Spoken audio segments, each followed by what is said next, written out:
ये आपका question number 7 है। डिटरमिनेंट आप मैट्रिक्स आपको दिए 3/3 ऑर्डर की, और उसने आपको बोला है find inverse of the determinant if exist. If exist का मतलब एक कंडीशन हमारे पास है कि अगर एग्जिस्ट करता है तो सबसे पहले इस कंडीशन को हम सॉल्व करेंगे। यहाँ पे इस कंडीशन को सॉल्व करने के लिए हमें सबसे पहले अगर हम इसको ए मान लेते हैं तो हमें इसको इवेल्युएट करना है। ये साइन आपको पता है, मोड जो इवेल्युएशन का साइन है। तो आप इसको इवेल्युएट करने के लिए क्या करेंगे, इसको की वैल्यू फाइंड आउट करेंगे। हम जैसे हम करते थे, मैं with respect to first row कर रही हूँ, तो आपको पता है मैं 1 को बाहर रखूँगी और ये चीज़ें मल्टीप्लिकेशन होकर मेरे पास आ जाएंगी। 2 5 10 एंड 4 को मल्टीप्लाई करेंगे 0 से, तो 0 आ जाएगा।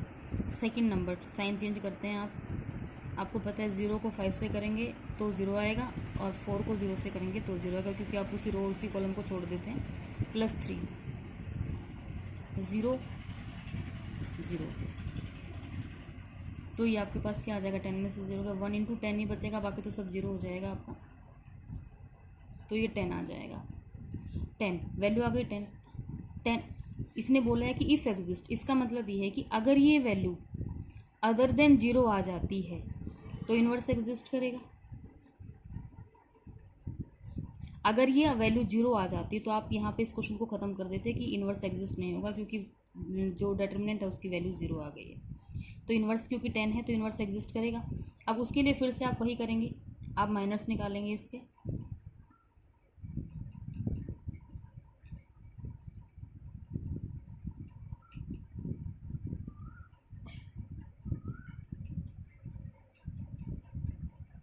और कोफैक्टर्स निकालेंगे।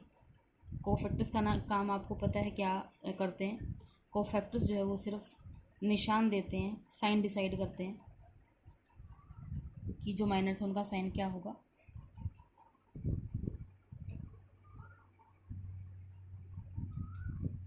तो यहाँ से हम m11 निकालते हैं। आपको पता है कि m11 यहाँ से 10 आ जाएगा। m22 यहाँ से अगर हम निकालूँ तो मैं इस रो और इस कॉलम को छोड़ दूँगी तो ये 0 और 0 आ जाएगा। ये आपने निकाला है पहले भी 0। m21 निकालेंगे, m21 का मतलब ये एलिमेंट है, तो मैं इस रो और इस कॉलम को छोड़ूंगी तो 2 5 10 एंड 3 0 0 आ जाएगा मेरे पास। m22 के लिए मैं इस रो और इस कॉलम को छोड़ूंगी तो 5 1 5 और 3 × 0 0 आ जाएगा, तो 5 में से 0 गए आपके 5 आ जाएंगे। m23 के लिए आपको पता है आप इस रो और इस कॉलम को छोड़ेंगे तो ये आपका 0 हो जाएगा और ये आपका 0, तो फाइनली आपका 0 ही आ जाएगा। m31 पे चलेंगे हम, तो आपको पता है कि m31 मेरा ये a31 मेरा ये एलिमेंट है, तो मैं इस रो और इस कॉलम को जब छोड़ दूंगी तो मेरे पास बचेगा 4 2 8 -3 2 6, तो यहाँ से मेरा 8 - 6 होकर 2 आ जाएगा। m32 पे हम जाएंगे तो आपको पता है मैं इस रो और इस कॉलम को छोड़ूंगी। जब मैं इस कॉलम और इस रो को छोड़ूंगी तो मेरे पास बचेगा 4 1 4 -3 × 0 करेंगे तो 4 आ जाएगा। सिमिलरली m33 निकालेंगे आप यहाँ से, तो आप इस रो को और इस कॉलम को छोड़ देंगे तो आपके पास 2 1 2 और 2 -0, तो ये आपके पास 2 आ जाएगा। अब यहाँ से आपके साइन डिसाइड होंगे, तो आपको पता है a11 पे आपका सेम साइन आता है। 0 पे माइनस लगाएंगे तो कोई फ़र्क नहीं पड़ेगा, उससे वो 0 ही आ जाएगा। ये 0 आपका पॉजिटिव आएगा। a21 यहाँ से आपका -10 आ जाएगा, क्योंकि साइन चेंज हो जाता है। a22 आपका सेम रहेगा। a23 पे फिर आपका साइन चेंज होगा, बट 0 है तो कोई फ़र्क नहीं पड़ेगा। m31 पे फिर आपका सेम टू सेम साइन आएगा। m32 पे क्योंकि 3 और 2 पावर 5 हो जाएगी तो नेगेटिव साइन आएगा आपके पास। और a33 पे 3 + 3 6 हो जाएगा, तो आपके पास सेम नंबर आ जाएगा। तो यहाँ से आपने minus and cofactors find out कर दिए हैं। इसके बाद हमें तो इसका इन्वर्स फाइंड आउट करना है, तो चलिए नेक्स्ट पेज पे चलते हैं। और यहाँ से हम जो है इसको लिखने की कोशिश करते हैं। सबसे पहले हमें एडजॉइंट लिखना है।